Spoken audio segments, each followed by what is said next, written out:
Guys, सो आपका exam में अब बहुत ज्यादा समय तो देखो है नहीं, बट मैंने एक बात को ऐसे गांठ बांध रही है कि आपको पेपर से पहले बिल्कुल उस पेपर के लिए परिपक्व कर देना है। ठीक है, यानी एकदम पका देना है, एकदम जैसे पका हुआ फल होता है, बोर वाला पकाना नहीं है दोस्तों। ठीक है, कहेंगे अरे मैम तो पकाएंगी, नो वे। सो बिल्कुल परिपक्व कर देना है, ताकि के जब आप एग्जामिनेशन हॉल में हो, जब आपके सामने वो क्वेश्चन पेपर हो, तो आपको रत्ती भर भी डर ना लगे। तो इसी परिपक्व मिशन का आज जो अगला पड़ाव है वो है हमारा शब्द भेद। ठीक है, बहुत जरूरी टॉपिक है, क्योंकि पीवाईक्यूज में आपने भी देखा होगा कि भैया देखो यहाँ से क्वेश्चन तो बनता ही बनता है। तो आज की हमारे इस वीडियो में हम समझेंगे कि कैसे पहचाने, फटाफट से देखते ही पहचान लूं कि अच्छा ये तत्सम है, ये तद्भव है, ये देशज है, ये विदेशज है। ठीक है, देखते ही आपको चुटकियों में पता लग जाए, तो वीडियो को एंड तक देखना है। रूल याद है ना? चलो फटाफट शुरू करते हैं। फिर देखिए तत्सम शब्द क्या है। सो बेसिकली तत्सम का मतलब है, तत् और सम दो शब्दों से बना है, यानी के समान। समान किसके? वो शब्द जो सीधे संस्कृत भाषा से उठाकर हिंदी में आए हैं बिना किसी परिवर्तन या फिर किसी चेंज के। ठीक है, इसमें कोई भी चेंज नहीं हुआ है, एज इट इज आपने पढ़े संस्कृत में और वही फिर हिंदी में इस्तेमाल होते हैं। संस्कृत व्याकरण के अनुसार शुद्ध हैं, कुछ इसकी विशेषताएं हैं। इसका उच्चारण थोड़ा कठिन होता है, अगर आप महसूस करेंगे तो आपको पता लगेगा वाकई कठिन होता है। ठीक है, सबसे अधिक जो अक्षर मैं आपको बता दूं संस्कृत भाषा में प्रयोग होते हैं वो है आपके श, शलगम, श, षटकोण, श, क्षत्रिय, ज्ञा से ज्ञानी। ठीक है, और इसके अलावा विसर्ग का प्रयोग हम संस्कृत में देखते हैं। सो ये बताने का मेरा मतलब क्या था कि जब भी आपको पहचानना हो और अगर आपको ये चार शब्द खास तौर पर दिख जाए, ठीक है, तो आप आंख बंद करके समझ लेना कि ये तत्सम शब्द है। ठीक है, कौन से? श, श, श, श और ये वाला श, इसके अलावा ज्ञा से ज्ञानी। तो ये चारों शब्द तो आपको संस्कृत भाषा में देखने को मिलेंगे ही मिलेंगे। इसके अलावा एक त्र भी है। ठीक है, इसके अलावा ये जो ऊपर आधा र होता है या जो नीचे ये वाला री होता है, ठीक है, ये भी री की मात्रा है, ये र की मात्रा है। ये अगर आपको देखने को मिल जा रहे तो वो आपके तत्सम शब्द है। अब उदाहरण देखें, अग्नि, वायु, जल, सूर्य, चंद्र, नक्षत्र, क्षेत्र, ज्ञान, श्रवण। देखे श आर्य, मुख, नेत्र, कर्ण, गृह, पुस्तक, विद्यालय, अत्यंत, पुत्र, मातृ, धर्म, कर्म, सत्य। तो ये कुछ उसके एग्जाम्पल है। चलो अब आगे बढ़ते हैं। ठीक है, समझ में आ गया ना? इसी से समझना है आपको। नेक्स्ट इज आपका तद्भव। तद्भव जो है तत् और भव, यानी उससे उत्पन्न हुआ, किसी से उत्पन्न होने का जो भाव है वो आपको तद्भव में मिलता है। क्या मतलब हुआ इसका? मतलब ये हुआ कि वो शब्द जो संस्कृत से निकल के सीधा हिंदी में नहीं गए, बल्कि उन्होंने अपने रूप को थोड़ा सा चेंज किया, थोड़ा सा वो मोल्ड हुए टाइम के हिसाब से।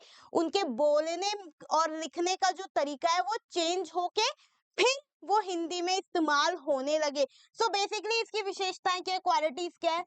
तत्सम का बिगड़ा हुआ रूप है, थोड़ा इजी उच्चारण होता है देन द संस्कृत, है ना? संस्कृत भाषा बोलना थोड़ा मुश्किल भी है। तो तद्भव क्या है? संस्कृत से बदलते बदलते बदलते हिंदी में फिर साधारण या सरल रूप में इस्तेमाल होने वाले शब्द।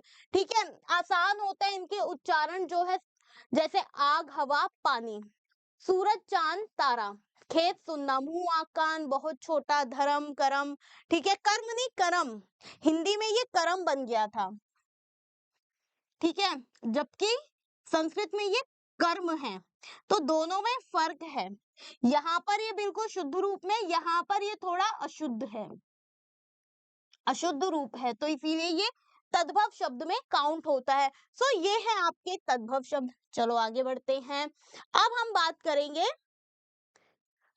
करेंगे देशज। भैया देखो, देश और जो, देश और जो, देश दो शब्दों से मिलकर बना है। ज का मतलब होता है जन्मा हुआ, जैसे हम जलज के लिए करते हैं जलज, जल, और जो यानी जल में जन्मा हुआ। तो ऐसे ही जो अपने ही देश में जन्मे हुए शब्द है, ठीक है, जिसे किसी ने गढ़ा नहीं है, रचा नहीं है, बस आम बोलचाल में वो कहीं ना कहीं ऐसे घुल मिल गए कि पता ही नहीं चला। तो वो आपके ग्रामीण जो शब्द है, जो आपके स्थानीय भाषा के, जिसको हम अंग्रेजी में लोकल लैंग्वेज भी कहते हैं, वहां की जो बोली है, इसमें वो शब्द होते हैं जो बहुत ही ज्यादा अशुद्ध भी होते हैं, बट क्योंकि वो गांव देहात में बोले जाते हैं, इसीलिए हमारी देसी बोली होती है। हाँ, जिसे बेसिकली हम देसी बोलते हैं, देसी भाषा के शब्द। ठीक है, जैसे कि लोटा, पेट, थैला, खिड़की, कटोरी, चिड़िया, डिबिया, तेंदुआ, कटहल, चिमटा, ककड़ी, पकौड़ी, जलेबी, ये सारे ऐसे शब्द हैं जो गांव में ज्यादा सुनने को मिलेंगे। और भी हैं आपके गांव में, मम्मी पापा के यहाँ बहुत अलग अलग शब्दों का इस्तेमाल जरूर होता होगा, है ना। तो ये वो वाले शब्द होते हैं, स्थानीय शब्द है, गांव देहात में बोली जाने वाली भाषा है। चलो आगे बढ़ते हैं। फिर आता है विदेशज। अब देखो इसमें भी क्या है, वि, देश और जो, यानी विदेश से जन्मे हुए। अब विदेश से कैसे जन्म गए भैया, देखो जब हमारा देश आजाद नहीं था, इतनी खुली छूट हमें नहीं मिलती थी, ये उस समय की बात है जब अंग्रेजों का कब्जा हुआ, उससे पहले मुगलों का कब्जा हुआ, उससे पहले तुर्की आए, उससे पहले गजनवी आए, बहुत सारे मतलब पारसी आए, इधर उधर के हर तरीके का जो देश था वो शायद उस समय भारत में जरूर आता था। चीनी भी आए, अरबी भी आए, फारसी, हर तरीके के जो लोग हैं हमारे देश में आए थे उस समय पर। सो जब वो सालों साल तक यहाँ पर रह गए, उसके बाद क्या हुआ, उनकी जो भाषा के शब्द हैं, जो उनका खान पान है, जैसा उनका थोड़ा बहुत रहन सहन है, वो कहीं ना कहीं हमारे देश में, हमारे आसपास के एरियाज में घुलने मिलने लगा। इसीलिए वो जो शब्द हैं इतने ज्यादा हमारी भाषा में रच बस गए, इतने ज्यादा इन्वॉल्व हो गए कि हमें पता ही नहीं है कि हम डेली व्यूज पे, डेली लाइफ में कितना ज्यादा विदेशी शब्दों का उपयोग करते हैं। ठीक है, ये आपके होते हैं विदेशज। देखो अरबी से, फारसी से, अंग्रेजी से, पुर्तगाली, फ्रेंच, तुर्की, चीनी, ये जो लैंग्वेजेस है इनके वो वर्ड्स है, जैसे कलम, किताब, औलाद, आदमी, जमीन, दुकान, स्कूल, कॉलेज, रेडियो, अलमारी, साबुन, कमीज, कार्टून, कूपन, तोप, लाश, चाकू, चीनी, चाय, लीची, ये सारे वो शब्द है जो हम रोज बोलते हैं। दुकान हम रोज बोलते हैं, अलमारी हम रोज बोलते हैं, तकिया, तौलिया, सारे जो वर्ड्स है डेली यूज करते हैं। बट ये आपके विदेशी शब्द है, यानी बाहर की भाषाओं के शब्द हैं जो हिंदी में ऐसे बस गए कि पता भी नहीं चलता हम लोगों को, है ना। सो गाइस ये है आपके विदेशज शब्द। ठीक है, क्लियर, सॉर्टेड। चले आगे। अब हम बात करते हैं इसके क्वेश्चंस की, जैसे अक्षर किस प्रकार का शब्द है।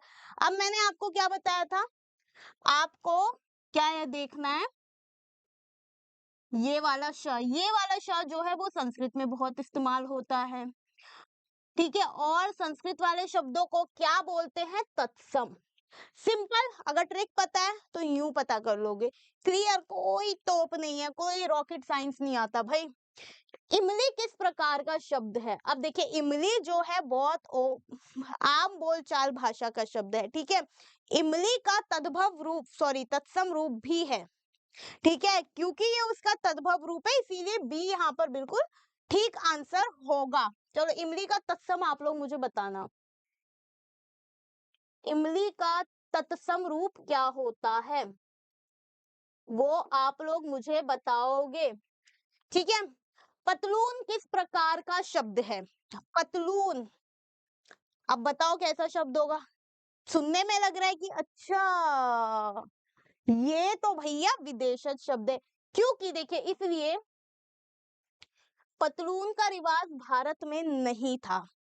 कपड़े हैं, खाना है, ठीक है, रहन सहन है, उससे भी आपको समझ में आएगा। पतलून का जो संबंध है भारत में बहुत पहले नहीं था। हम लोग लुंगी पहनते थे या साड़ी पहनते थे, मतलब अगर जेंट्स है तो लुंगी पहनते थे। पतलून आया तब जब बाहर से लोग यहाँ पर आए और अपने साथ उस पतलून को भी लेके आए, तब से वो जो चलन है वो बढ़ने लगा। जैसे पैंट नहीं पहना जाता था भारत के अंदर, पैंट नहीं होता था, जीन्स नहीं होता था, उस तरीके का गाउन्स नहीं होते थे, हम सिंपल साड़ी और उस तरीके की वस्त्र पहना करते थे। ठीक है, तो पतलून इसीलिए विदेशी है क्योंकि इसका चलन भारत में था नहीं और बाद में आया, इसलिए ये शब्द भी तभी आया।